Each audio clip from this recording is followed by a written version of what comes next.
गुरुओं का अपमान किया और एक पेशेवर अपराधी की तरह वो अपराध करके फरार हैं, भाग चुकी हैं। सदन के अंदर आने की उनकी हिम्मत नहीं हो रही है। अध्यक्ष महोदय ने कई बार उनको बुलाया, उसके बाद भी वो नहीं आई। लेकिन जैसा एक अपराधी और चोर करता है कि पहले अपराध करते हैं और उसके बाद एक तो चोरी, ऊपर से सीना जोरी, जिस प्रकार के बयान उन्होंने सदन के बाहर दिए वो विधानसभा का भी अपमान है, क्योंकि विधानसभा के ऑन रिकॉर्ड वीडियो में है।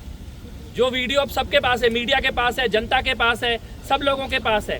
सिख समाज के अलग अलग प्रतिनिधि मंडल आके मुख्यमंत्री जी से मिल रहे हैं, विधानसभा अध्यक्ष जी से मिल रहे हैं। लेकिन इतना बड़ा पाप करने के बाद भी जिस प्रकार से वो अपने को सही साबित करने की कोशिश कर रही है, इसका ये मतलब है कि आतिशी ने ये जानबूझकर किया है गुरुओं का अपमान। वो जानबूझकर ये अपमान किया, ये उनकी कोई गलती नहीं थी। गलती होती तो वो आकर माफ़ी मांग लेती। और अरविंद केजरीवाल और आम आदमी पार्टी उनके पीछे खड़ी है इस साजिश में, इस अपराध में। हमारा ये मानना है कि अरविंद केजरीवाल को सार्वजनिक तौर पर माफ़ी मांगनी चाहिए और आतिशी की अब माफ़ी से काम नहीं चलेगा, क्योंकि जिस प्रकार का उन्होंने कल बयान जारी किया, इसके बाद सदन उनकी सदस्यता रद्द करे, ये पत्र लिखकर सभी मंत्रियों ने विधानसभा अध्यक्ष जी को दिया है। और हम इस सदन में जो ये पाप हुआ है, इस पाप का जब तक प्रायश्चित नहीं हो जाता तब तक हमारा ये आक्रोश है, ये खत्म नहीं होगा। हमने विधानसभा अध्यक्ष जी को भी बोला है कि इतना बड़ा पाप किया है आतिशी मार्लिना ने, और आम आदमी पार्टी उस पाप के साथ खड़ी हुई दिखाई दे रही है।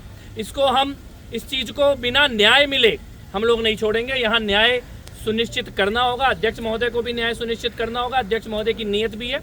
बोले हुआ शब्दों का वर्बटिम भी मीडिया के पास है, वीडियो भी मीडिया के पास है, और इसको कोई डिनाई नहीं कर सकता है। तो हम लोग ये मानते हैं कि अपराध करके एक पेशेवर अपराधी की तरह आतिशी मार्लिना भाग गई हैं और अरविंद केजरीवाल इस अपराध में उनके साथ खड़े हैं। इसके लिए आम आदमी पार्टी को और केजरीवाल को माफ़ी मांगनी पड़ेगी। जो वीडियो है वो थोड़ा अलग तरीके से उन्होंने उसको गलत बताते हुए कहा है और आरोप लगाया है कि गुरुओं का अपमान तो बीजेपी कर रही है। मैं ये कह रहा हूँ कि जांच करा लो फॉरेंसिक की वीडियो की। आतिशी की अगर हिम्मत होती तो इस सदन का सामना करती। कहाँ भाग गई? कहाँ भाग गई आतिशी मार्लिना? क्यों फरार है? भगोड़ी कहाँ भाग गई है? इतना बड़ा पाप करके सदन का सामना करने की हिम्मत होनी चाहिए थी। आपने जो किया है उसे कभी माफ नहीं किया जा सकता। 1947 से लेके आज तक इस देश के किसी सदन में इतना बड़ा पाप नहीं हुआ, गुरुओं का इतना बड़ा अपमान नहीं हुआ। एक तो आप चोरी, ऊपर से सीना चोरी। और अरविंद केजरीवाल, अगर तुम इस पाप के साथ खड़े हो तो गुरुओं पर आस्था रखने वाला कोई भी श्रद्धावान तुम्हें माफ नहीं करेगा। अरविंद केजरीवाल को शर्म आनी चाहिए। चुल्लू भर पानी में डूब के मर जाना चाहिए केजरीवाल को।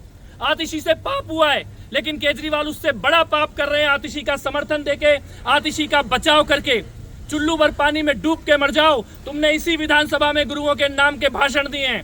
तुमने इसी विधानसभा में गुरुओं के नाम के लंबे लंबे भाषण दिए हैं।